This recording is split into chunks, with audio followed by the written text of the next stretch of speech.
السلام عليكم ورحمة الله وبركاته everyone. بسم الله الرحمن الرحيم. الحمد لله رب العالمين والصلاة والسلام على نبينا محمد وعلى آله وصحبه أجمعين. رب اشرح لي صدري ويسر لي أمري واحلل عقدة من لساني يفقه قولي. Welcome to tonight's webinar. Inshallah, the topic of today, as we've seen, as you can see on the screen, is to discuss the life of a man who quite literally, as his ancestors did also, changed the course of history. The trajectory of history, if you can imagine, was going one way. This man quite literally changed the course of history and ensured that the things that he did, the foundations and the laws and the systems that he put in place, would last on for centuries and would be used by his ancestors. He was, you know, a man who inherited an empire that stretched across three different continents. He brought back the golden age of Islam, took Islam to new lands, protected Muslim nations for decades, all alone, as the sort of prime, the main Muslim power in the world. And who is this man? He's the 10th Ottoman Sultan, Sultan Suleiman I, or as the Westerners, the Europeans know him in Western literature as Suleiman the Magnificent, or as he is known in the East as Suleiman Kanuni, Suleiman the Lawgiver. So we'll be discussing his life today, inshallah, in lots of detail. We'll be looking at all his rise to power, how he ascended to the Ottoman throne. We'll be looking at his military conquests. We'll be in different parts of the world, in the West, in the East, his naval battles. We'll be looking at the politics of the Ottoman Empire during his time. We'll be looking at the legal reforms that he made, the cultural reforms he made, the intellectual advancements, the cultural advancements, all these things that happened during his time. We're looking at all of this in lots of detail today, inshallah. But before we start off with any of this stuff, the first thing we need to discuss is first understand and contextualize the era that he was living in, right? Because without that, we can't really appreciate. It's hard to appreciate who he is and the things he achieved if you don't really understand what's happening at the world at this time, right? Who is the Ottoman Empire? Where did they come from? What is their situation at this time, right? And to understand that, we have to go all the way back many, many centuries before Sultan Suleiman I was even born, before the Ottoman Empire is even established. We have to go many centuries before that, all the way back to 7th century Arabia, where Islam starts in 610 CE. Prophethood begins when the Prophet Muhammad sallallahu alaihi wasallam is 40 years old. And after 13 years of struggling in Mecca, trying to persuade and promote the religion of Islam to his people, 13 years later, after not having much success in Mecca, he is given permission by Allah subhanahu wa ta'ala to migrate to Medina, where he continues his mission there. And there the Muslims fight in various battles, the Battle of Badr, Uhud. And one of the main turning points is the Battle of Khandaq. Because it is there in that battle that the Prophet Muhammad sallallahu alaihi wasallam and his companions are digging a trench for survival. The Muslims are on the brink of extinction. A 10,000 coalition force army is about to attack Medina. This is it. This is their bid, their main attempt, the main sort of attempt they make to end Islam. They know that 10,000 have gathered and we can destroy Islam here. We can take Medina, kill the Prophet, and end Islam right here. So 10,000 men march on Medina, and the companions, they dig a trench to survive around Medina. And whilst they're digging this trench in extreme famine and starvation, they come across a rock that they're unable to break. And they ask the Prophet Muhammad sallallahu alaihi wasallam for assistance. And you can imagine a man who's well into his 50s by this point. They ask him for assistance. Can you please help us break this rock? So he gets his stick and he hits this rock three times. And each time he hits this rock, he says Allahu Akbar. There's a flash of lightning and he says Allahu Akbar. And this happens three times and the rock breaks. And the companions asked him, what happened? Why did you suddenly, do this, say Allahu Akbar, and what happened? And he said, each time I hit the rock, I was shown a vision. In the first vision, I was shown, or in one of the visions, I was shown that we will conquer Syria, and I can see Damascus from here. In one vision, I was shown that we are going to conquer Persia, and I can see the gates of Madain, Ctesiphon, the capital of the Persian Empire, from here. In another vision, I was shown that we'll conquer Yemen, and I can see the gates of Sana'a from here. And so, with this prophecy in mind, the Jews laughed at them when they heard. They said, these Muslims on the brink of extinction, and they're talking about conquering the Persian Empire and the Roman Empire, the two superpowers of the time. And the Jews, they begin laughing at them. But it's in that spirit that after the passing of the Prophet Muhammad sallallahu alaihi wasallam in 632 CE, that Abu Bakr radiallahu anhu, and Umar radiallahu anhu, and Uthman radiallahu anhu, they send the Muslim armies, dispatch them into Syria, first into Persia, and Syria, North Africa, Yemen, all these different regions. And within 10 years of the Prophet's passing, this prophecy of the conquest of Persia, of Syria and Yemen is all fulfilled. And then they obviously go on to conquer more and more lands as time goes on. And then we know that obviously after the demise of the Rashidun Khilafah in the sort of mid 7th century, the Umayyads take over and they expand Islam to its zenith. Under any Arab Khilafah, they expand Islam to its zenith, all the way from Spain, as you can see on the map here, all the way from southern France. So not just Spain, but modern southern France, all the way from southern France down to Central Asia. Islam now rules over all of these lands, the uncontested global power of the time. The Byzantine Empire is reduced to a much, much smaller territory, and the Persian Empire ceases to exist. And then the Abbasids take over from the Umayyads, and they continue with the expansion, but not at such a rapid rate. They begin to focus on consolidation and the intellectual advancements as time goes on. These new regions that are conquered, they need to be legal systems need to be put in place. Intellectual advancements are made in Baghdad and things like that. So the Abbasids sort of slow down in the expansion and focus their shift on focus on scientific advancements. And whilst all this, as time goes on, as centuries go on, towards the sort of 10th century, 11th century, the Muslims, they face difficulties, internal fighting as the Shias begin to rise to power.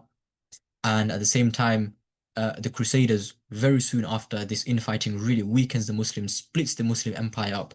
The Crusaders come, and this is the first time a foreign threat is, so the Muslims face a foreign threat and a foreign invasion.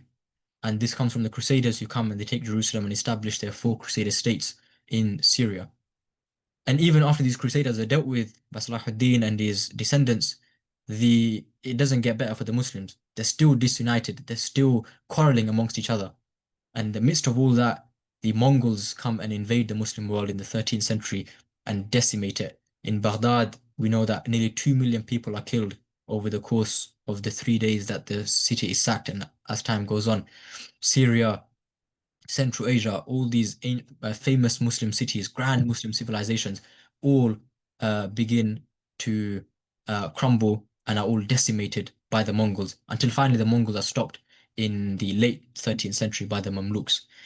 But subhanAllah, whilst all this is happening, whilst in the same year that the Mongols come and ransack Baghdad, in the same year, in a quiet little corner here, if you look at where the text says the Byzantine Empire, literally on the borders of Constantinople, a small Turkic Beylik called the Kayu tribe.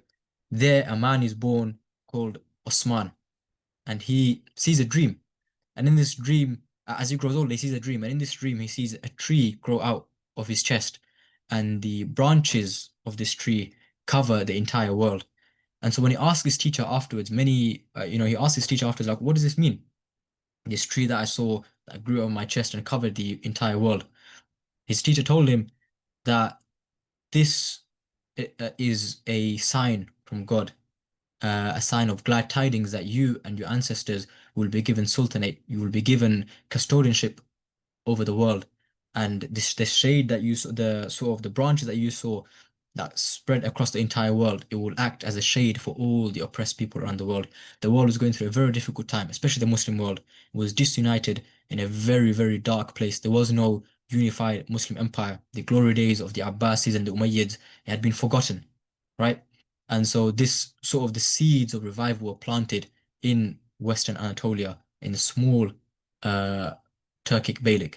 And so in that spirit, after seeing this dream, Sultan Osman I establishes the Ottoman Empire and goes on to conquer many, many different cities, unify the Turks, and goes on to conquer many different cities in Anatolia and also in Europe. And then his ancestors, Sultan Orhan, and his ancestors, they continue all of this this expansion. So if you can see here, there's a timeline on the screen of Sultan Osman I, and then Orhan, and then his son Murad, and then his son Bayezid. They rapidly expand the empire, going from east to west. And Bayezid, he was actually given a title called Thunderbolt. The reason he was given that title of Thunderbolt is because of the fact that firstly, one reason he expanded the empire so much in the east and the west, and he would take his army so quickly from the east to the west.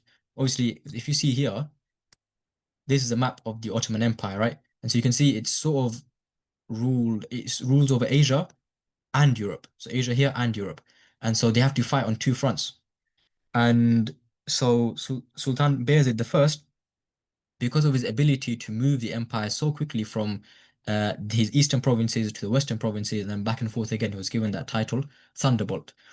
And then his son, Mehmed Chalabi Mehmed the First, continues the expansion, and Murad the Second continues the expansion. They keep expanding the empire until we get to Sultan Mehmed the Second, Muhammad al-Fatih, who many people are aware of, one of the perhaps the most powerful Ottoman Sultan, and the most famous one. And we did a webinar on him a few months ago, so you can also find that available as well, inshallah.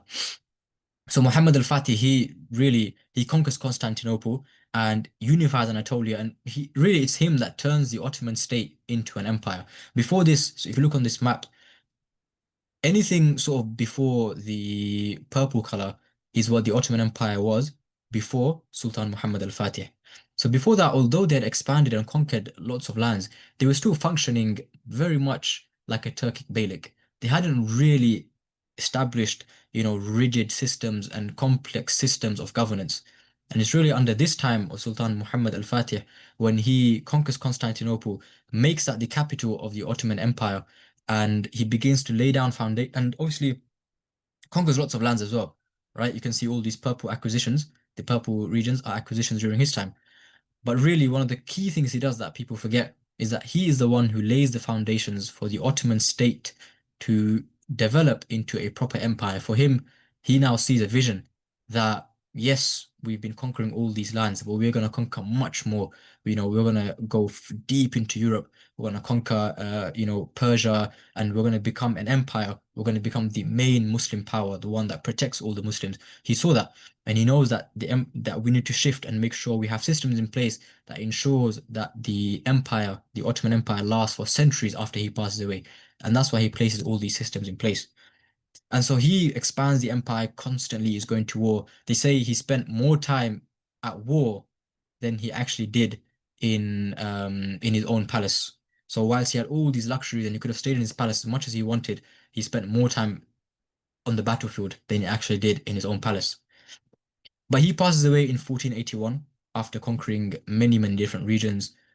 And then his son Bayezid takes over. And Bayezid, he's slightly different to Muhammad al-Fatih.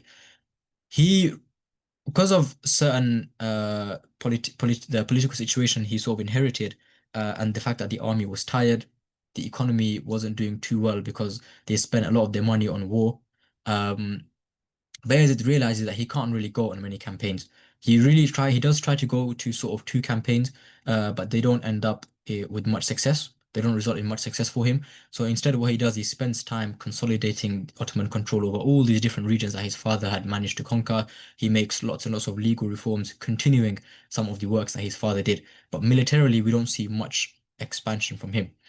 But after Bayezid passes away, when Sultan Selim the First takes over from 1512 to 1580, it's at this point that the Ottoman Empire doubles in size.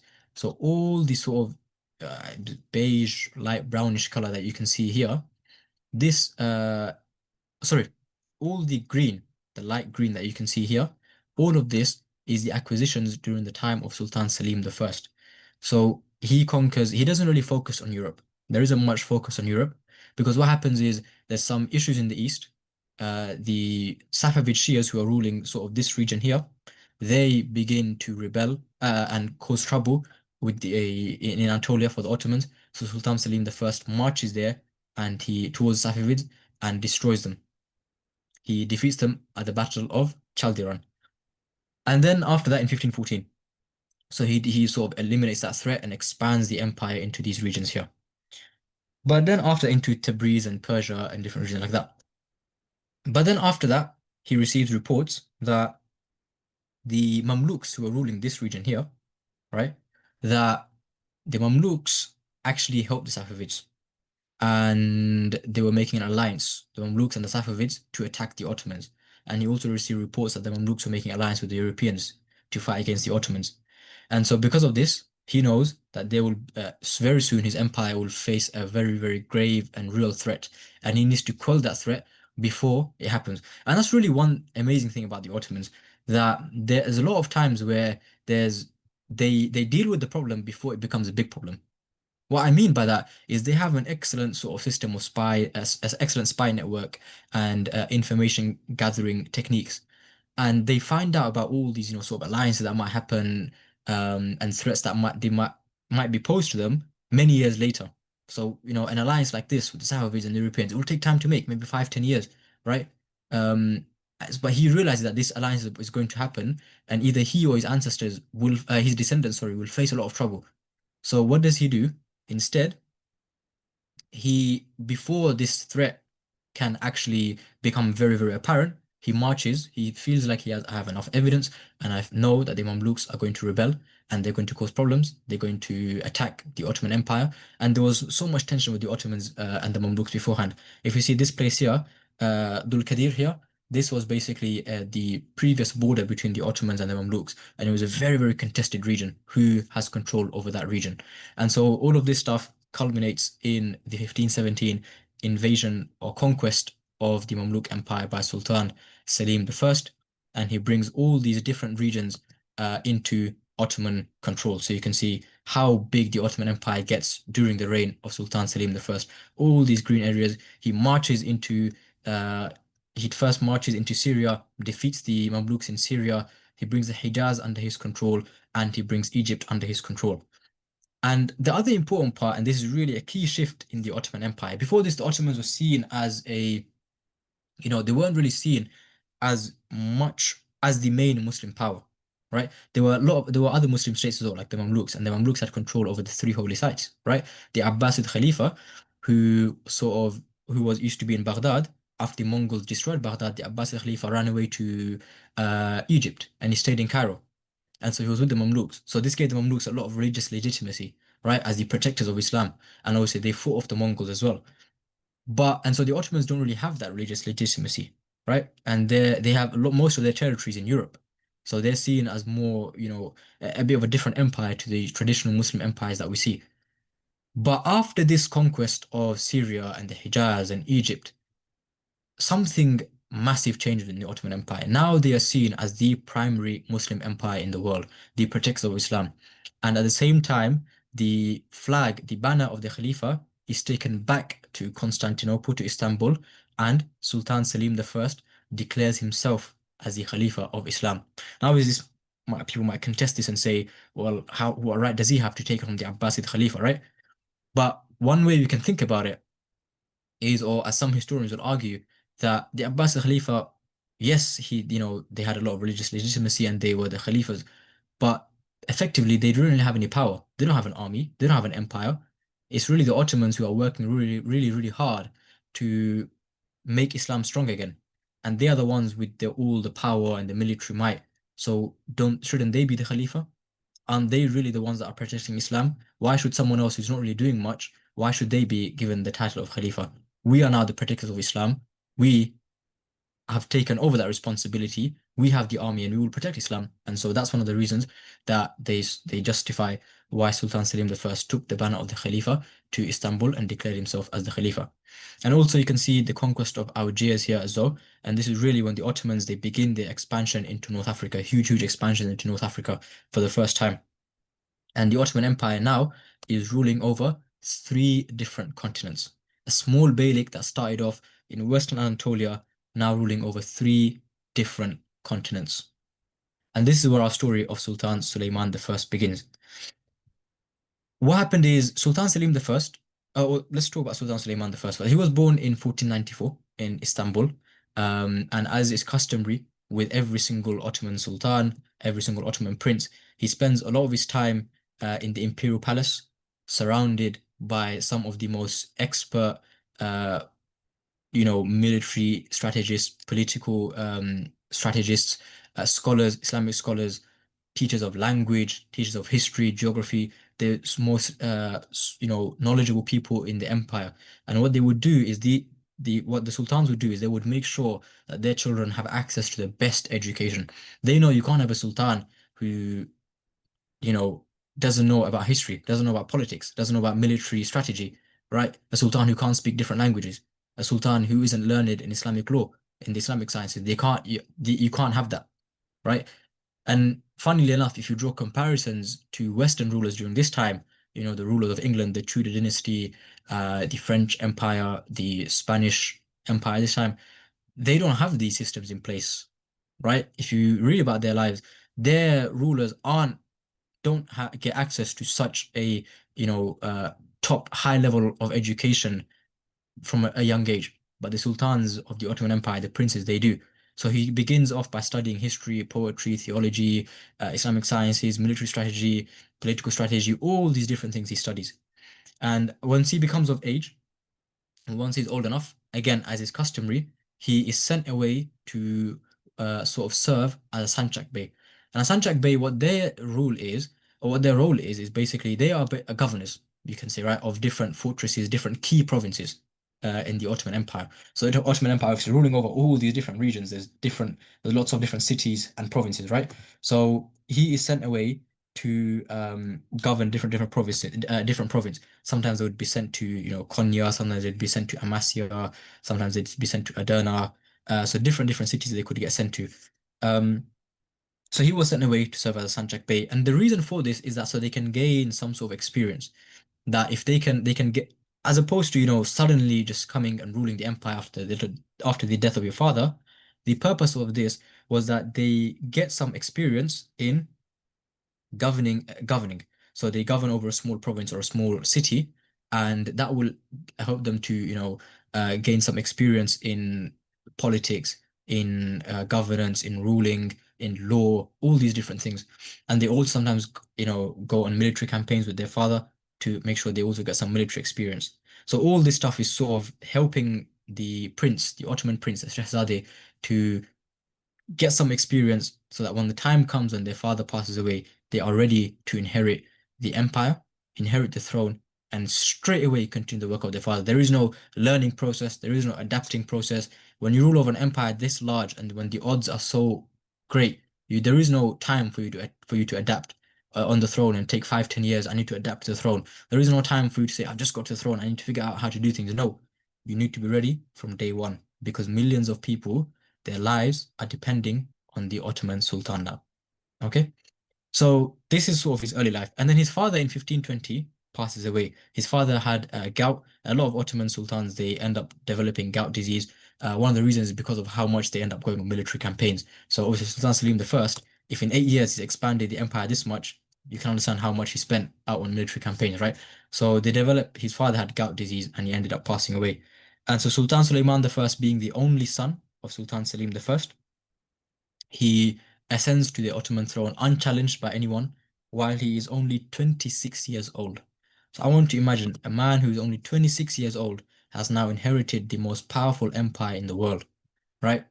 And that's something would be very frightening, right? At the age of 26, inheriting such a large empire and all the responsibilities that suddenly come with that. But again, like we said, the experience that he was given beforehand, it sort of made him ready for this. And after this, after he, sort of ascends to the Ottoman throne, the first thing he does is he sets his sights on Europe. See, every Ottoman Sultan, they have a sort of inaugural campaign, your first campaign that you go on. And this is a campaign to assert your dominance, assert your strength, and assert your right over that throne. And Sultan Suleiman I, he has to prove himself worthy of his father's throne, of his grandfather's throne, of his great-grandfather's throne, right? The people that came before him didn't make it easy for him to try and prove himself, right? You have one man who the man who came before him, his father, Sultan Selim I, had just doubled the size of the empire in 8 years. The expectations are really high for him, right? His great-grandfather, Sultan Muhammad al-Fatih, was the Ottoman Sultan that everyone spoke about, that everyone knew about, that everyone feared. The man who conquered Constantinople, the man who conquered Bosnia, Albania, Serbia, all these different countries, right? All these different states, the man who unified Anatolia. So he has a lot to live up to. The expectations are really, really high. How is he going to meet these expectations? A 26-year-old man ascending to the Ottoman throne, how does he meet these expectations, right? So the first thing he does is he realizes that his father had expanded east and the eastern provinces was secure. Right? If you look here to the east, the eastern province was secure. There wasn't any threat now. The Safavids had been dealt with, the Mamluks had been dealt with. A lot of North Africa is under the control of the Ottomans. The first thing that's the eastern province, the eastern borders, the eastern frontier of the Ottoman Empire is secure.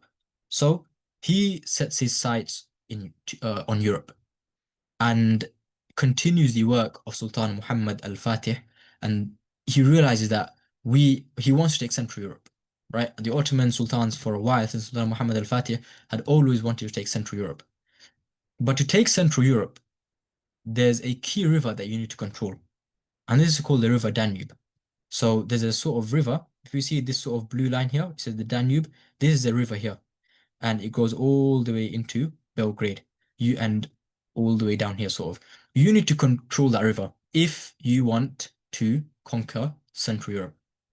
But because of supply lines and access to water and access to the sea and stuff like that, right? But if you want to if you want control of that river, the River Danube, you need to make sure that there's a city basically, there's a fortress on the River Danube, and you need to take that. Otherwise, you can't control the Danube River. To take Central Europe, you have to take the Danube. To take the Danube, you have to take this fortress city on the banks of the River Danube called Belgrade. Go back to our map here. If you can see Belgrade here, this is a fortress city. And Sultan Muhammad al-Fatih himself, and even his father before him, Murad II, they both tried to take Belgrade, but Belgrade they managed to last out the sieges and push back the Ottomans. But Sultan Suleiman I, he inherited a much more powerful army. And so in 1521, he marches towards Belgrade to take that city and to open the gates of invasion and conquest into Central Europe. Really, another interesting point here is Belgrade was much easier for him to take. And why? One of the reasons why is because of the actions of Sultan Muhammad al-Fatih before. Sultan Muhammad al-Fatih, he went on a lot of military campaigns. Many of them didn't result in direct success. But what they did do is, for example, Belgrade, he didn't manage to take it. Moldova, he didn't manage to take it. But what he did do was weaken them a lot. He weakened the defenses of Belgrade. He weakened Moldova and all these different countries. So that when Sultan Suleiman I came, he would just mop them up very quickly. And whilst obviously Belgrade, after they managed to push the Ottomans back, Sultan Muhammad al-Fatih back, they didn't strengthen. They just left things as it is. Whereas the Ottomans went back, they strengthened their army and then came back. And so in 1521, the Sultan Suleiman I conquers Belgrade and he opens the path into Hungary and the rest of Central Europe. So this is sort of Hungary here, these regions, and then Austria afterwards. Now, after this, he comes back. He captures Belgrade. He doesn't push on just yet because his army, not yet. He sees that this is not the time just yet. Hungary is still quite strong, right? He has to be smart. There's no point of attacking a strong army. Yeah, he might be, sort of very brave and courageous and write an epic story by destroying a large army and a very powerful enemy. But what's the point if he knows that I can just try and make them weaker and then attack? You have to use your brain, right? So he says, not just yet. The Hungarians are still too strong. So he captures Belgrade, makes sure the Ottomans have it, and whenever he needs to, he just needs to open the gates and he can go and conquer Central Europe. But he's gonna come back later. Soon after this, he goes and he conquers this island called Rhodes, or as the Turks call it, Rhodos. The reason he conquers this is this key island was ruled by the Knights Hospitaller. They were a sort of elite military unit, Christian military unit that were born out of the Crusades. So when the Crusaders came, one of these units were created. And even after they were driven out of Syria, after they were driven out of Jerusalem and Syria, they went to this place called Rhodes and they set up there. They took control of Rhodes. The Pope gave it to them.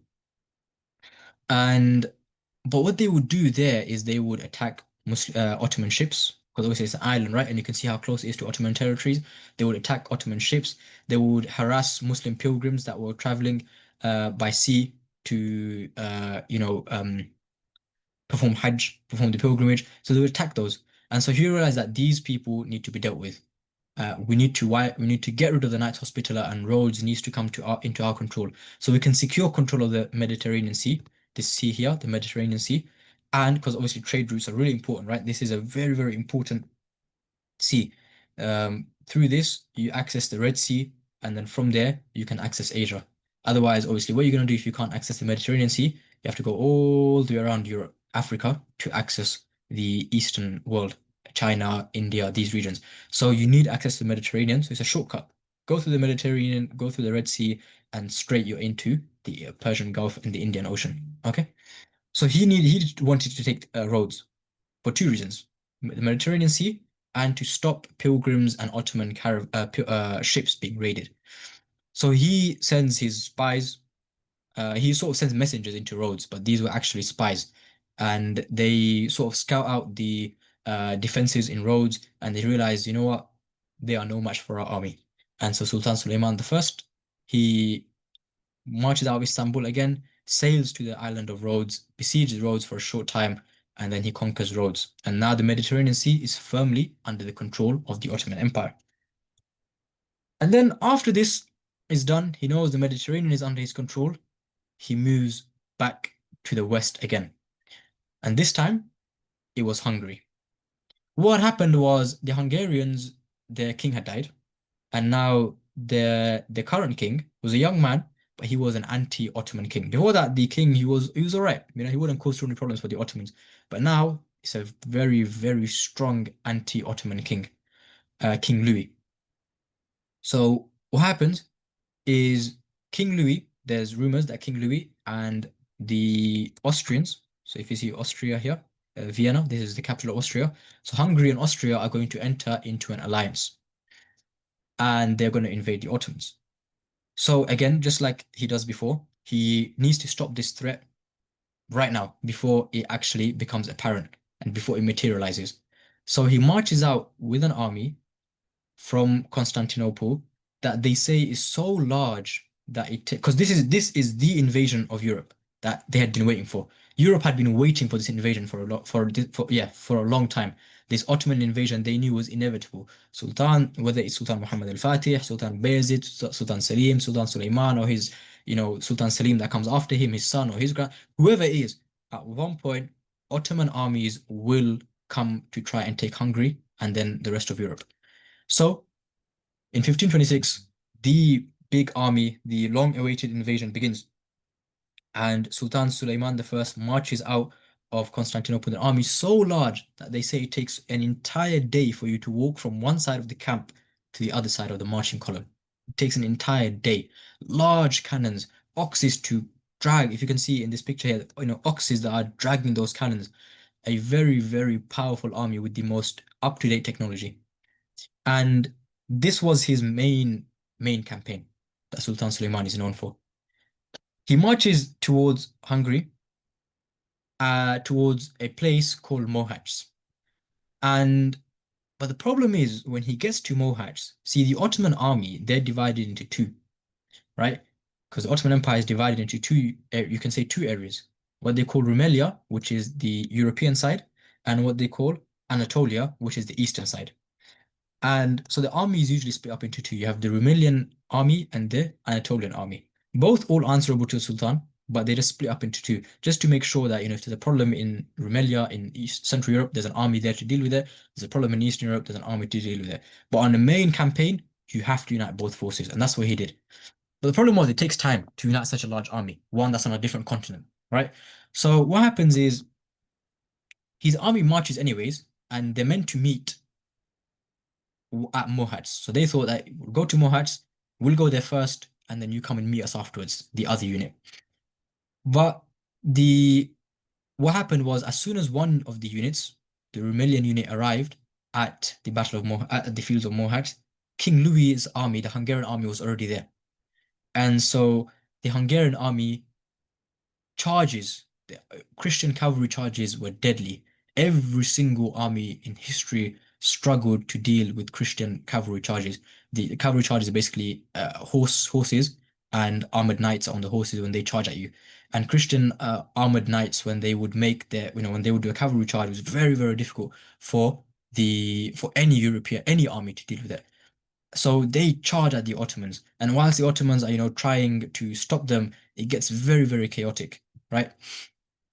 And the fighting gets so bad in the Ottoman situation gets so bad for the Ottomans that a arrow, or some even say a bullet shot by one of the Hungarians, it deflects off the Sultan's armor. So the Sultan's life is a direct threat now. That's how disastrous the situation got for the Ottomans, that they've even reached the Sultan himself. But whilst this chaos is ensuing, in the midst of all this, whilst hope seems to, the discipline amongst the Ottoman ranks has been broken, all hope seems lost. It's as if this massive military campaign is about to end before it even starts. The Anatolian unit, or actually some say it's the other way around, the Anatolian unit was there first, and the Rumelian unit comes after. But regardless, the other unit comes and attacks, charges into the fray, and pushes back the Hungarians. And then the Ottoman unit that's already being attacked, they rallied together and now they also fought back, and the Ottomans win at the Battle of Mohács. King Louis and the Hungarians, they try to escape across the river Danube, but whilst they're trying to sort of escape, a lot of them end up drowning, and King Louis himself ends up drowning in the water and dying. And so this was the main Ottoman battle. And this was a massive, massive victory for Sultan Suleiman I. But he doesn't push on. He realizes he doesn't take over the rest of Hungary. He leaves it there and returns back to Constantinople. Why? Lots of reasons. One is that now it's very, very difficult, obviously, for it's going to be very difficult for the Ottomans to go further into Europe right now. The logistical nightmare that it will be, the economic cost, the Ottomans can't deal with right now. You don't just charge like a headless chicken and go and invade another country, right? You need to make sure, you need to be very, very calculated. And that's what Sultan Suleiman I was doing. He knows logistically it'll be a nightmare. We've just taken this new part of Hungary. We're going to consolidate it first, and then we'll push on, right? A lot of the army did take some losses also. They need to strengthen up again if they want to continue the invasion of Europe. Because the further you go into Europe, the stronger the army will be, the more resistance you'll face, right? And if you go into the heart of Europe, it'll be very, very difficult. So he realizes that, and he retreats back to Constantinople after installing a new pro-Ottoman king in Hungary. So he knows that Hungarians will no longer be a problem for them, and the army has effectively been destroyed. And so he goes back to Constantinople, and for the next 3 years, he sort of strengthens his army again and begins preparing for his next stage, the next stage of his conquest of Europe. And that is the siege, that is into Austria. Hungarians are done now. He knows Hungarians are like pretty much his vassals now, so it's very, very easy for him. Doesn't need to worry about them. And in 1529, he marches out again, but this time to deal with his main rival, the Austrians, the Habsburg dynasty that is ruling over Austria. And their capital was Vienna. And Sultan Suleiman I, he lays siege to Vienna. He marches out with a large, powerful army, more powerful than the one that went to Mohács, because he knows this is the heart of Europe now. Now it's no longer Hungary, a state in Central Europe. This is the heart of Europe, Vienna. And he marches with a large army and begins laying siege to it. But the problem is Europe is terrified, because how do we stop such a large army? But the problem is the walls of Vienna, the way it's shaped, it's like a star. The city is like a star, and the walls are very, very hard for you to breach, to climb over and to breach, regardless of how powerful the cannons were. That coupled with really bad weather, because you have to think about it. When he marches out of Constantinople, to get all the way to Vienna will take months, right? To get to Vienna from Constantinople. So it'll take him months to get there. So by the time he gets there, it's already coming, towards the end of summer, maybe, and the cold weather is starting to come in, and so it becomes, because the weather, disease begins to spread, discontent amongst his soldiers, and the difficulty to try and take the city. The siege fails, and he retreats back to Constantinople. Now, although this may seem like a failure, and yes, they did fail to take the city, but it showed just how strong the Ottomans had gotten.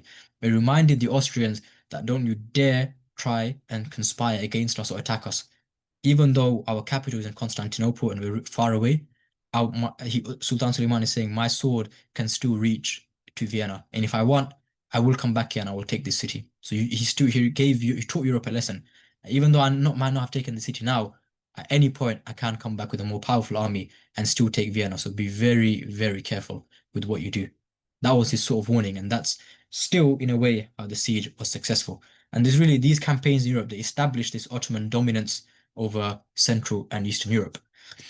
But whilst it's happening, obviously, this is all in the West, right? And there's also many campaigns that also take place in the East of the empire. So if you just go back here, to our map, you can also see in the east, the Safavids are not done, right? The Safavids, while Sultan Suleiman's been campaigning in the east, in the west, sorry, the Safavids, they gather their strength and become quite powerful. And rumors now began to spread that the Safavids had been causing problems in Anatolia, causing people to try and rise up and rebel against the Ottoman citizens, trying to make them convert them into to believe in their Shia creed and make them convince them to rebel against the Ottoman Sultan. Sultan Suleiman hears about this, and obviously that coupled with the fact that there's unfinished business from his father's time. Again, if you look on the map here, Tabriz, which his father had taken, the Ottomans took, Sultan Selim the First took, the Safavids took it back again. So he knows that there's some sort of there is some unfinished business. Tabriz has been reconquered. We need to make sure we take Tabriz back. So, and they were sort of the main rival Muslim empire. So in the west, the main rival was the Austrian Habsburgs, whereas in the east, the main rival, and this was really a main Muslim rival, the Shia Safavids.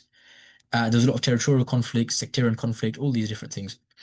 So Sultan Suleiman I in 1532, 1533 marches out with a really, really powerful army, and he wants to fight the Safavids in a pitched battle. And what that means is, if you see on the map here, a battle like this, where it's out on the field, right? Not He doesn't want to besiege a castle. He doesn't want to do some small battle. He just wants to fight the Safavids in an all-out pitch battle, big one. Your army versus our army. That's what he wants to do.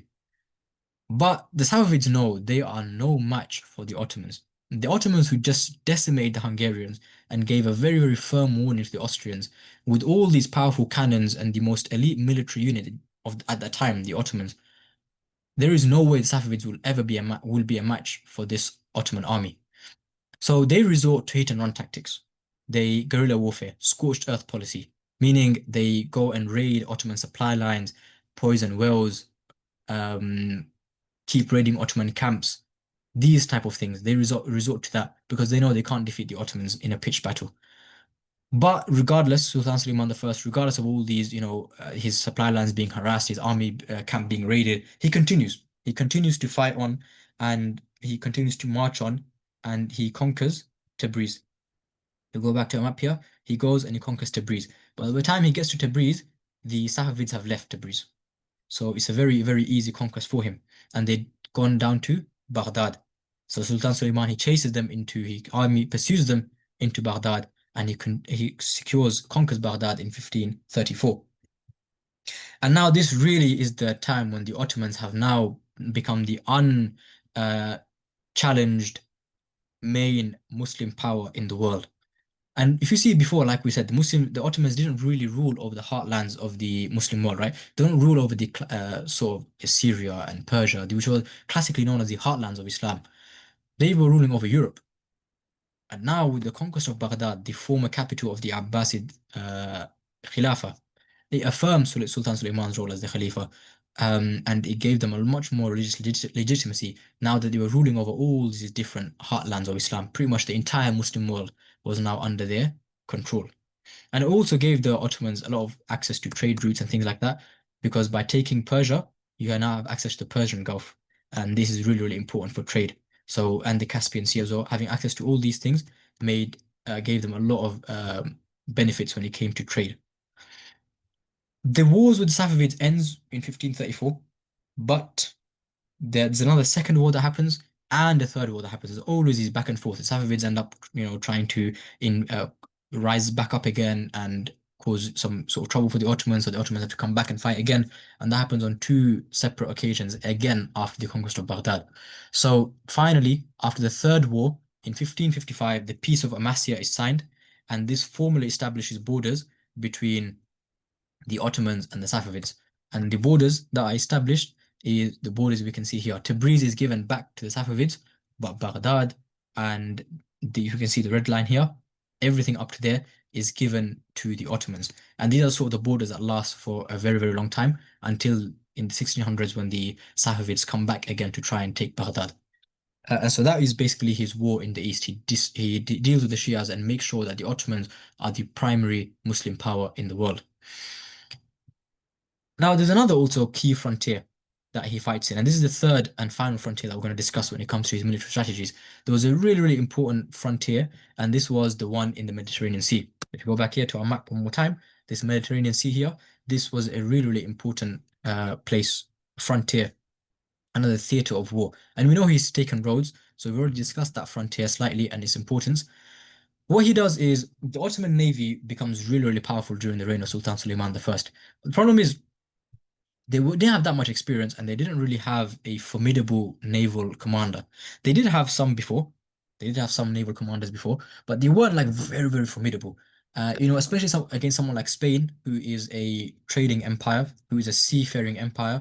Britain, who is also, upgrading their navy. They don't really have a very, very powerful navy at this time. So he upgrades the navy and he finds that there's these sort of corsairs, right? What's a corsair? So you have a pirate, right? A pirate is somebody who, let's say, they go and they raid ships, civilian ships, whatever type of ships. They steal their stuff, they kill the people. A corsair is like a pirate, but they don't do all that sort of. It's not exactly like a pirate. There are some differences. They also raid ships, right? But they're more privateers. And what that means is they're sort of sanctioned by the government. They're like a private navy, and they can get sanctioned by the government to go and attack the enemies. So they're a lot more control, like a privateer force, as opposed to just random pirates raiding any type of ship. Yeah. So they're a lot more disciplined and things like that. So he sees that there's these Muslim corsairs that are going around and attacking sort of Spanish ships, Spanish Christian ships and stuff like that, right? So what he does is he finds one of them and his name is Khairuddin Barbarossa, right? He reaches out to him and says, why don't you just come and be part of my navy? I will make you as the Grand Admiral, the Chief Admiral of my navy, of the Ottoman Navy. You have access to a lot more ships and you can continue doing what you're doing because I want to do that as well. I want to attack the Christian Spanish ships, right? I need to attack the Austrian ships. I need to attack the Venetian ships. So why don't you just come and work for me and I'll give you access to all these things. I'll give you some plunder as well that you can take, some loot. And why don't you just work for me and you'll have a much larger navy? So Khaledin Barbarossa agrees and he is appointed as the Grand Admiral of the Ottoman Navy. And he begins to expand the Ottoman Navy and they go on all these raids in North Africa, Europe, and things like that. And then as the Ottoman control over the Mediterranean gets more and more, it gets more stronger and more powerful. A large Christian naval alliance of over 300 galleys get together. The Christians realize that this is too much for us. The Ottomans are getting too powerful.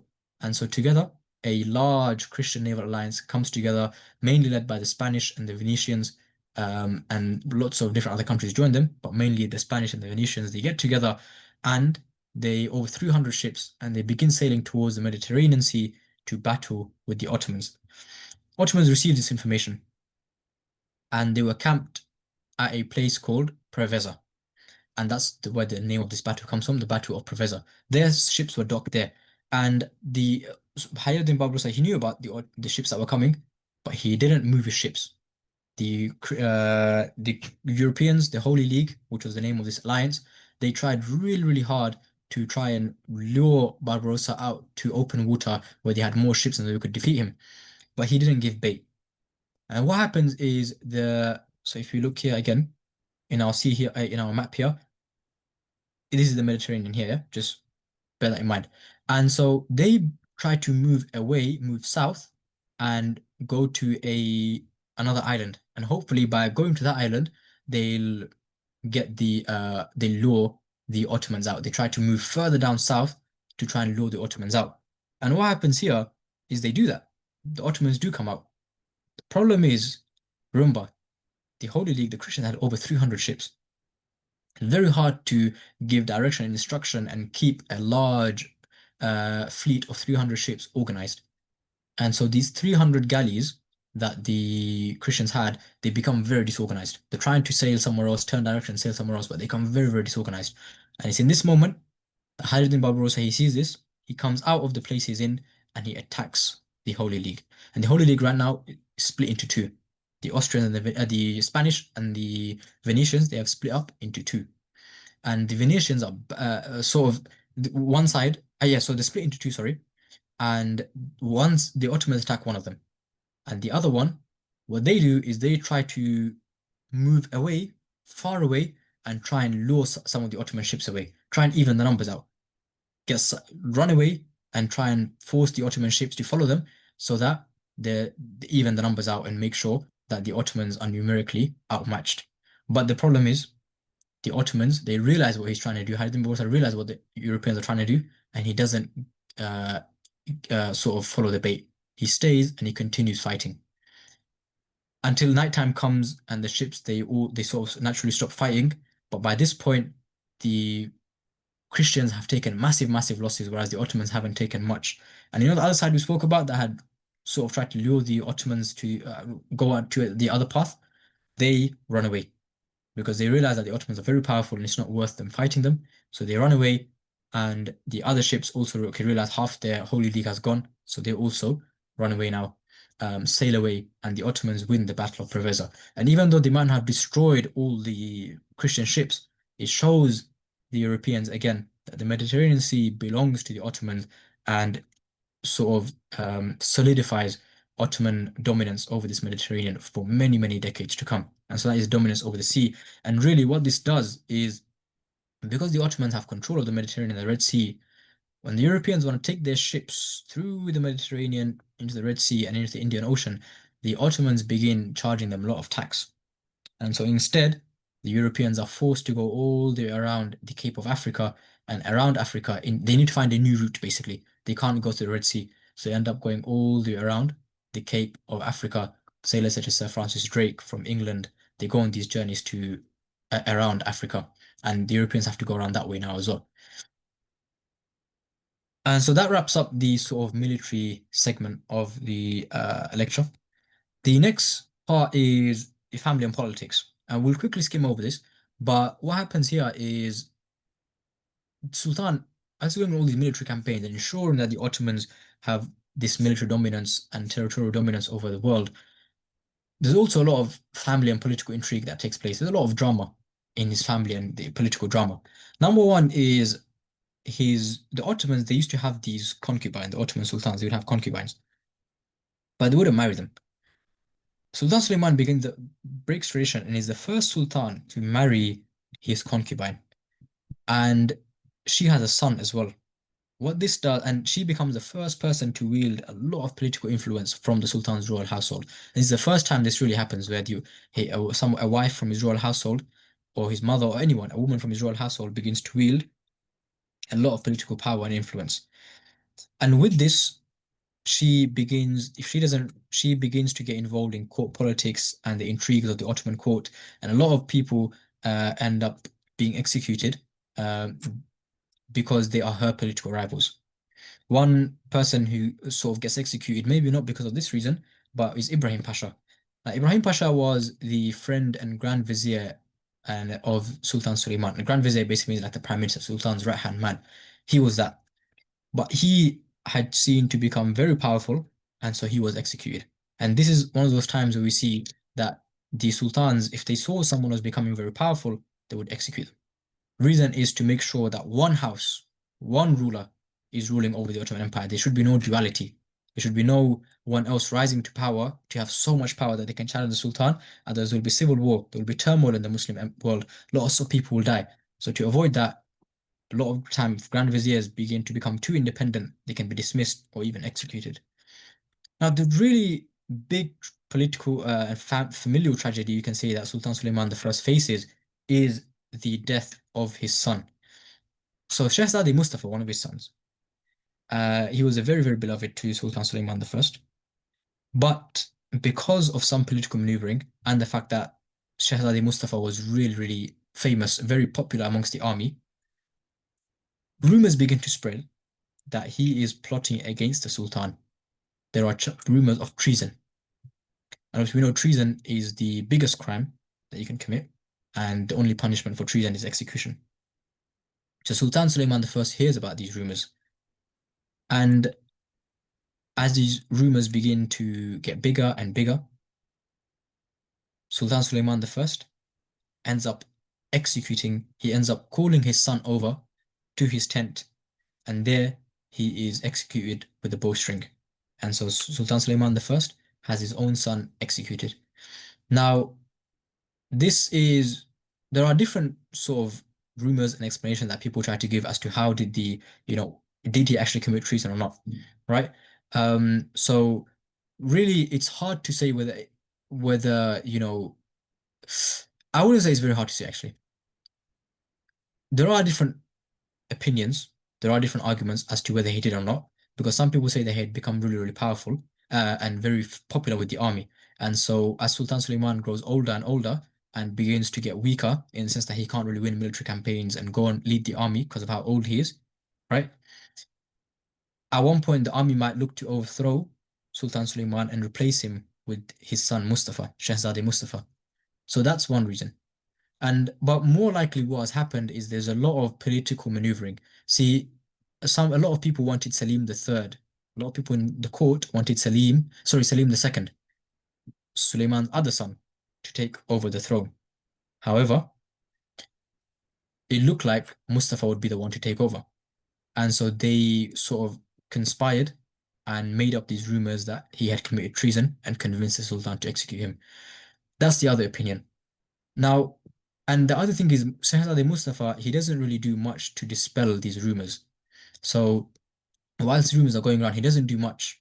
So, the rumors aren't being put out. The flames of these rumors are not being put out. And so, all of this leads to his execution. And it's more likely than not that he didn't commit treason. It's more likely than not that he did not commit treason. He was actually innocent. And it was probably likely that his father was deceived into executing his son. But again, we sort of try to understand why he also did that. But that was a tragedy of Prince Mustafa, an action that would haunt Sultan Suleiman for the rest of his life. But it really showed everyone around him, all the people in politics and the army, that if you dare to rebel against the Sultan is willing to kill his own son. So then what of you if you dare to rebel against the Sultan? So that was some of the family and political intrigue. The other really important part and the final part I want to discuss is the Ottoman Golden Age. The Ottoman Empire reaches its climax, its zenith under the uh, rule of Sultan Suleiman I. He earned himself the title of Kanuni, the Lawgiver. That was one of the reasons. And why he did that, how did he do that? Is because one of the key things he did during the Golden Age was he made a lot of legal reforms. He got together with the Sheikh al-Islam, the main sort of religious figure in the empire, Sheikh al-Islam Abbas Effendi. He gets together with him and they work together to try and create a system of law that combines religious law and secular law. So civic law, public law, all these things, and religious law, he tries to combine these things, and he comes up with the Kanun, which is the law book that he makes, and this sort of serves as the primary law book for the Ottomans for the next centuries. But in the next few centuries, they always refer back to the Kanun that Sultan Suleiman established. So from that, you can see the sort of legacy that he left behind in civil law, the administration of the empire by making this Kanun that codified Islamic law. And this is why he earned the title Kanuni, because of this reform that he made. There was also very important advancements in architecture led by Mimar Sinan Pasha. So Sinan Pasha was the head architect that Sultan Suleiman appointed. And a lot of the masjids that you see in the Ottoman Empire, a lot of it was done by Sinan Pasha. So the Sulaimaniya Masjid, if we go back all the way here, this masjid that we can see here on the title page, this is the Sulaimaniya Masjid. And if you go there, it is nothing shy of, even to say magnificence would be an understatement. The Suleymaniye Masjid and all the different the Suleymaniye complex, it wasn't just a masjid, it was a complex that had food, soup kitchens, libraries, research facilities, massive courtyard, different floors. It was just an entire complex. And so that was built. He also built the Shahzadi Masjid at that time, which was another really, really important masjid. So many masjids and bathhouses for people to obviously clean themselves, libraries.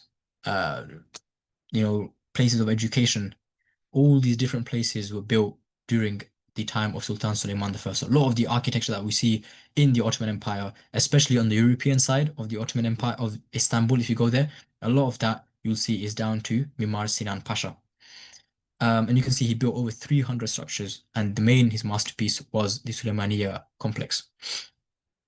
And after along with this, along with the construction of all of this, he also there was a lot of advancement in art because he, like many other sultans, was a patron of the arts. So poetry, he himself, Sultan Suleiman, actually ended up writing a lot of poetry himself. He wrote under the name. He didn't write obviously his own name, but he wrote under the name of Muhibbi, the lover.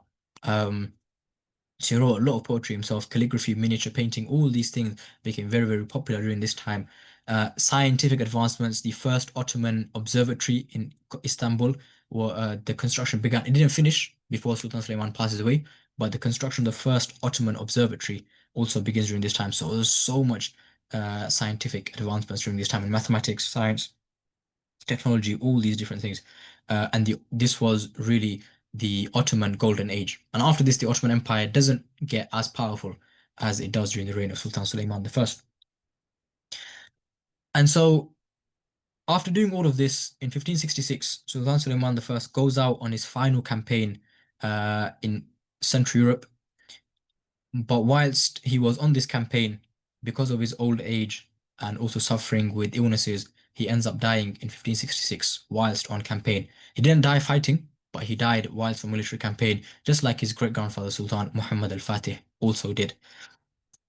And really, this is a man who is someone that we should all know and keep dear to our hearts because he revived ever since that frightful and horrific night in Baghdad where millions of Muslims were killed by the Mongols. There was no hope. The Muslims didn't think that could ever reach such a state again. Some Muslims even began to question whether Islam was a true religion because they thought, how could something like this happen? But Sultan Suleiman the first to revive this golden age and brought back the glory days, the heyday of Islam once again. He spread Islam into new frontiers that the Muslims had never thought it would ever reach, and the technological and scientific advancements of the days of Baghdad finally came again during his time in Istanbul.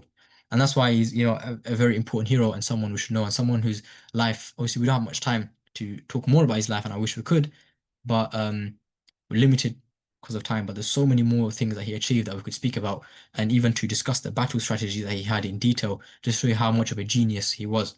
And after ruling the empire for 44 years, taking it to new frontiers, protecting Islam, raising the flag of Islam high into the sky, he passes away in 1566. And so that brings us to the end of the lecture. And just like I said, someone we should try to remember, and not just him, but the people around him as well. It's really, really important. Whenever we see the efforts of the ruler who did all these things, it's important that we try to remember the people around him. Yes, he did all these things, but it wouldn't have been possible, perhaps, if he wasn't for the ministers that were around him, if it wasn't for the family around him, the people who supported him achieve all these dreams, the soldiers who went and fought in all these military campaigns, the mothers who sent their soldiers, right? The people who were in the markets working every day, the scholars who were helping him, the ministers who were carrying out all these administrative reforms, all these things. It was a collective coalition effort between every single person that was involved in this to ensure that this golden age happened and Sultan Suleiman I was able to achieve all these things. So a lot of these people, obviously, the names are forgotten, but the legacy that they left behind lives on still to this day. And really, it has directly affected the lives of me and you. To this day, his legacy still continues to affect our lives. And so for that, we ask Allah subhanahu wa ta'ala to accept the efforts of Sultan Suleiman I and have mercy on him and accept the efforts of all those around him and have mercy on all of them too, and his descendants and his ancestors. Just before we wrap up, so there is a 4 week, if you want to know more about the Ottoman Empire, Sultan Suleiman I, Sultan Muhammad al-Fatih, Sultan Selim I, how the Ottoman Empire rose, its golden age, zenith of expansion, how it stagnated, and how it ended up failing. There is a 4 week course on the history of the Ottoman Empire that you can sign up to. It will be an on-demand course, so the sessions won't be live, but it will all be recorded and uploaded for you if you are interested. It's only £20, 4 lessons of an hour 15 minutes each that will talk in great detail about how the Ottoman Empire rose to power, how it conquered all these lands, how it stagnated, and how did it end up collapsing. A massive empire that we're talking about ruled over 3 different continents, and today barely anybody knows about this great empire. We know about the golden age of Queen Elizabeth and the Tudors and Spain and all these different things. But an empire that this was the Muslim empire that was around at the same time, and they were a lot more powerful than the Tudor dynasty, than the Spanish Habsburgs and all these different empires that lasted that were around at that time. But a lot of people, us, unfortunately, we don't know about the Ottoman Empire, an empire that for 600 years held the flag of Islam all on its own, protected the Muslim nation all on its own for 600 years, over 600 years. An empire that really, one of the amazing things is when it started, its conquest, right, and its expansion, they did that with horses. And when it collapsed, it was when tanks were around. So you see how long it lasted and how many sort of eras that it lasted through. And really, it's the final product of the Muslim empires that combines between all the different elements of the Arab Khilafas, the Persian Muslim empires, the Turkic Muslim empires, the Central Asian Muslim empires, European empires. It's the final product of what an empire should look like. So if you are more interested in that, the first episode will be available for free. If you give me a second, I'll just send it on the chat. So if anybody is interested, the first episode will be for free. So you can sign up, watch the first episode. If you feel like it's something you're interested in, then you can continue with the course. Obviously, there'll be lots of resources available to you as well. I've compiled a timeline of the entire Ottoman Empire, right from the beginning, right to the end. So you'll also have exclusive access to all these things. If you obviously do sign up to the course. So the first episode is available for free, which you can check out. I've sent the link on the chat. If there are any questions, please feel free to ask in the chat. If not, then I'll give you 30 seconds if anyone wants to sort of think of a question or anything like that. Please feel free to ask in the chat. Otherwise, we can wrap up, inshallah. How do these so okay so how do these military strategies differ from Sultan Selim I? So they don't really differ much, but it's more that because they don't really differ much. What I'd say is a lot of people sort of try to think that they do think that Sultan Selim I was a very rash because of how much he expanded, right? He was very expansionist and he wanted to conquer all these different lands. So some people try to think that he was obviously very rash, but he wasn't because it's just a situation he found himself in. He had to just leave. In 4 years, he went on two big military campaigns, so he just really wanted to leave, and he had to leave his capital because of the threats. So in 8 years, he did all this expansion, but it's more because he had to. Whereas Sultan Suleiman I, over the 46 years that he ruled, he also has very, very similar strategies. And again, you have to imagine he was learning from his father as well, right? So the strategies, they don't differ too much. So yeah, I would say that they don't really differ much, but they are quite similar in their strategies. Obviously, Salim's the first army would be a lot weaker compared to Sultan Suleiman's army because of the time that the army obviously gets much more powerful over time. Sultan Suleiman the First also, one way I guess it differs is Sultan Suleiman the First, he relies a bit more on his ministers. So his ministers sometimes go on the military campaigns instead of him. But whereas Sultan Selim the First was a lot more involved, and he went on all the sort of campaigns himself. Yeah. How did his rule affect relations between Muslim and Christians? That's a very good question. Actually, there was something I wanted to speak about there, but subhanAllah, it slipped my mind. So thank you for asking that. One of the ways that so you see, not all the Christians hated him, by the way. The Christians knew and understood the power of the Ottomans. And sometimes what would happen is when the Christians would fight against one another, like for example, the Austrians and the Germans, when they would want to fight, when they would go to war against the French, they would want the Ottomans, one of them would want the Ottomans to be their allies. Because the Empire is your ally, then you can obviously use them to your advantage because the Ottomans are by far the most powerful army. So what happens is the French Empire ends up actually writing to Sultan Suleiman I quite a few times. At one time, he writes to him and says, "Look, I need some help because, sorry, if you I just read, yeah, he writes to them and says, I need some help because you have a common enemy, which is the Austrians, and I have a common enemy, the Austrians, and they're going to invade. The Austrians are going to invade France. So can you please help?" So what does Sultan Suleiman do? He reads this letter and he writes back in a very famous response to the French king. He says, and I'm quoting the letter here, he says, "I am Sultan Suleiman Khan.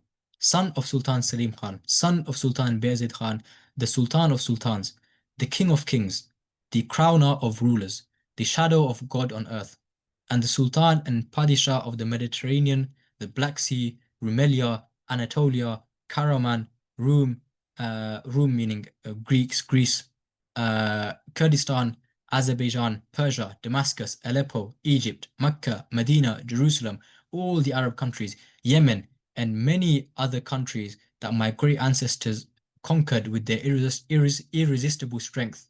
May God illuminate their graves, and many other countries that I conquered with my magnificence, with power of my fiery spear and my victorious sword. You, King of France, King Francis of the small province of France, you have written to us and asked us for our assistance. Know that our horses are saddled and our swords are belted, and it will be as it is said. And with this, he basically tells, and you can see here, like it's a very powerful letter, and it's like you can see a complete flex on the French. He tells them, "I am Sultan of this place, that place." Of literally, he puts down, he notes all these different countries, and he says to King Francis of the small province of France, "You need my assistance." And he doesn't even say, "I'm gonna help you." He says, "My horse, our horses are saddled, our swords are belted. Know that it is as said. Be at peace, basically. Keep your heart content and do not grieve. It will be as it is said." Meaning, if you ask for my help, I will help you. Another point, the French write to him and they say, "We need some money, basically, because we're about to go broke and the Austrians will invade us." So Sultan Suleiman gives them a loan and he saves the French kingdom from collapse. So there's a lot of interactions with the sort of Christians at this time, and they will try to make alliances with him. At one point, one of them even asked him, "Can you please send your soldiers?" So what does Sultan Suleiman do? Is he doesn't send his soldiers, he sends a parcel to the Christian ruler. The Christian ruler opens this up and he sees Ottoman army outfits. So he writes to the to Sultan Suleiman I, says, "I asked you for soldiers and you're giving me military outfits. Come on, are you joking with me?" And Sultan Suleiman writes back to him and says, "Just tell your soldiers to put on these outfits and the enemy won't even come near you." And that is exactly what happened. The Christian soldiers put that on, and when the invading army came, they saw this and they thought that Ottoman soldiers were here, and they ended up going retreating basically because they didn't want to fight against the Ottomans. So there's a lot of times where sort of he has positive relations with Christian empires, but now that's always on a global scale. Now more on a sort of smaller scale, there's also the Ottoman Empire rules over Christians and Muslims as well, right? It's not just a purely Muslim empire that rules only over Muslims. It rules over a large Christian empire. So it creates this sort of harmony and coexistence between Christians and Muslims that we don't really see much, right? In history, we don't see it. I would say we've seen it, but we haven't seen it as much as we did during this time because now they're ruling over the heartlands of Christendom, Western Europe, Central Europe. So there's a lot of coexistence between the Christians and Europeans. So on a lower scale, there's that. And on a larger scale, obviously, the Europeans saw the Ottomans also as an enemy, but an ally at the same time. And there's also lots of positive trade relations that he'd established with them. So we know that obviously we spoke about the access to the Red Sea and the Mediterranean. So a lot of positive trade relations as well. Yeah. So yeah, that hopefully that answers the question that you've asked. The other question is, what impact did his campaigns have on Christian Europe? So yeah, one thing is it really weakened Christian Europe, especially Vienna, Hungary. A lot of these countries, they were sort of weakened and destroyed the armies were destroyed by the Ottomans. So it did affect them quite significantly in that sense. But also the expansion into Europe gave, a lot of opportunities to other European countries to make alliances with them, to make trade relations with them, use the Ottomans for their benefit. So I would say the campaigns and the conquests of Europe, although it was bad for Christendom in one way because they lost territory, and it sparked fear across Europe, like who's going to be next? Who is Sultan Suleiman going to come for next, basically. At the same time, it did also obviously bring about a lot of what's it called? Opportunities for the Christian. Yeah. So that's another good question. Thank you for asking that. So if there's no other questions, we'll leave it there for this webinar. I hope you're all able to take some benefit from this and take some knowledge away from this and some practical points. Maybe you think, from this, what are some action points? What can you do from this? But thank you very much, everyone, for attending and listening. Ask Allah subhanahu wa ta'ala to accept it from us all. Anything right I've said is from Allah subhanahu wa ta'ala, anything wrong I've said is from myself and shaitan. May Allah subhanahu wa ta'ala bless you all. Again, the access to the Ottoman course is available. You can get the first episode for free, so you can watch that, and if you like it, you can access the rest of the course for only £20. Thank you very much. Allah subhanahu wa ta'ala bless you all. سبحانك اللهم وبحمدك أشهد أن لا إله إلا أنت أستغفرك وأتوب إليك وصلى اللهم وسلم وبارك على سيدنا مولانا ونبينا وحبيبنا محمد وعلى آله وصحبه أجمعين. السلام عليكم ورحمة الله.